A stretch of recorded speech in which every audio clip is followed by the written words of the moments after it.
Hi, Bruce. Gwilym, hi. Nice to meet Mike, how are you? you. Good, Good to see you thanks a here. lot. Bruno, nice to see you.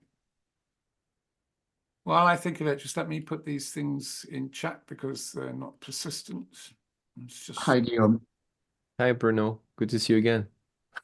We seem to follow the same rooms. should I give a very brief summary of what my course is designed to do? I Okay. think it would be good. Yeah. Of So course, it's 6 we are weeks, here for that. is 6 hour and a half sessions. You get a recording each week of a guided relaxation to listen to while you're going to sleep in between the sessions. There's a handout which explains the framing behind each session. And what we do, the sequence is we are aiming to explore that space between the conscious and the subconscious and bring the two into greater creative collaboration. So we start off, the first 3 weeks look at draining any backlog of accumulated stress, unprocessed memories and conflicts. And that includes actually techniques for working with trauma, PTSD, and phobia, which are very effective.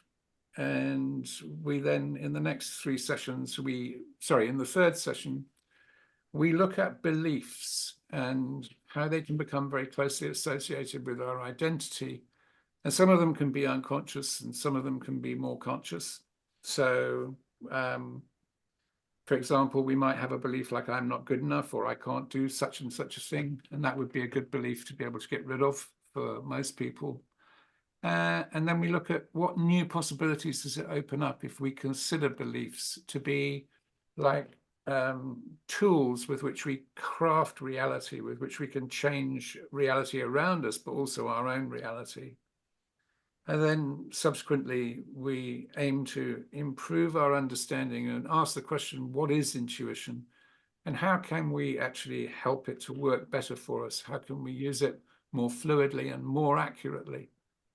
And finally, in the 6th week, we explore what it's like to go into a flow state, how we might reach flow states, and how it relates to all the other work that we've done, and how it becomes much, much easier as a result of the work that we've done in the previous 6 weeks. So that's a very brief summary of what it's aiming to do. And I'm happy to talk about anything you'd like to. I'm not going to drag in the mural board because I just think it's actually a bit confusing. It's hard to follow both at the same time with the small amount of time we have. So Yeah, it is. and it's kind of weird for a camp leader to say leave more leader. Yeah, right. Yeah. I get his point, but anyways, yeah, it's what drew me to come to your breakout room, and I think the description already starts to give answers to my question is it's interesting how I find myself thinking and being very conscious and aware about certain questions, problems, ideas, and then I and then I stop focusing on them and I go do something else, and then days, weeks, hours, days, weeks, months, years later, they come back. Mm.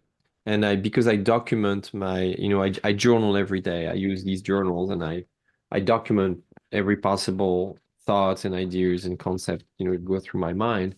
Sometimes I go back in time, like, yeah, my gosh, it's interesting. 5 years ago, I said the same, I told myself the same thing. So I'm curious I'm sure there is a mechanism behind this. I'm sure there is a magic trick behind this. Yeah, there is definitely, I think. Journaling is so useful and so helpful. And you have to actually physically write Right. because it engages different part of the brain. It engages different neural pathways. And they've done research which shows that actually Right. you retain handwritten notes something like 8 times better than typed notes that you make. That's why I predominantly use pen and paper. Or Yeah. uh, Yes. yeah, yeah, I do, I do it all the time. So that's the way that's what I do every. Oh, that's great. Yeah. So one of the things that we explore is some of the recent neuroscience, which shows that mind wandering periods of simply not thinking about anything in particular Mm-hmm. engage a large network in the brain called default mode network.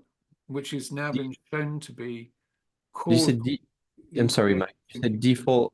I'm sorry to cut you. Default mode Oh, network, default. it's called, Okay. generally known as the DMN. And if you look it up, you'll find that there are lots of people who should know better, claiming that they know exactly what it does and that it does what they think it should do for their particular discipline. But actually, it's much more powerfully general in its work than is generally recognized, I believe. So Oh. anyway, we know that the DMN switches on during REM sleep, and we know that it switches on when we do guided relaxation. So what we effectively do is we do a number of sessions where we frame, in the first part of the session, we frame what we want to explore, and then we use a guided relaxation which switches on the default mode network and allows the subconscious to play with the material in the guided relaxation. And that becomes a means through which it can communicate with us. That's super interesting. So I give you a guided relaxation recording to listen to each night while you're going to sleep for the duration of the course. So at the end of it, you have a library of 6 of those, and a bunch of tools and a system which is designed. The course is designed to be iterative, so you can go back and use any component of it as appropriate at a given point in time. And also provide a workbook which gives you a very simple grid for assessing what your levels of accumulated stress are at any given point in time, and suggests remedial actions that you can take taken from the course material. So there are Cool. lots of other tools along the way as well. Yeah. Is there a specific day and time you're thinking of starting and doing it, or is it the next live iteration starts on Thursday, March the 21st, okay? and that's 5 p.m. No, it's 5:30 UK time. It's on the landing. On the mirror. There's a link there to the On landing. the mural board? No, there's a link in the chat there to Oh, yeah. to the landing Liminal, page. Notion. Yeah. So so that Oh, yeah, real and you. time Okay. one. Thank you, Mike. Awesome. Thank you so You're very much. welcome. Thanks for coming. Very interesting. Thank you. Nice to speak to you. And if you want to Yeah. book a half-hour chat, that's completely free. You can go ahead and do that. Just let me know and I'll give you a link to do that. Okay, sounds good. Thank you so much. Thank you.